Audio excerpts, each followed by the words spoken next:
Welcome to Samba Samba. Enjoy the video. In this video, I will show how to make dashi with paper easy guide.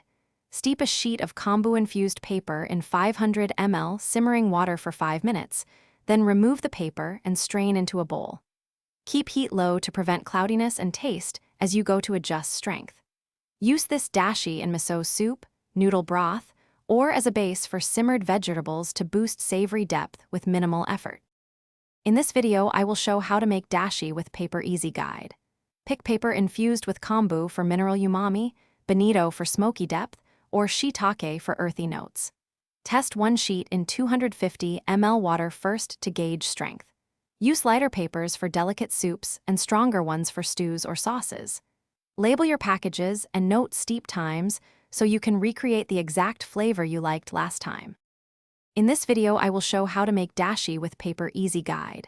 If you're finding this helpful, please subscribe and like for more easy kitchen hacks. Quick recommendation: the Owala water bottle keeps you hydrated while you cook, fits cup holders, and seals tight so no spills near your stove.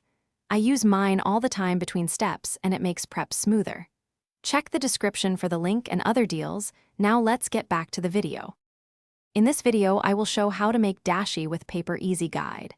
Use paper dashi as a direct swap for homemade stock in soups, sauces, and simmered dishes to save time.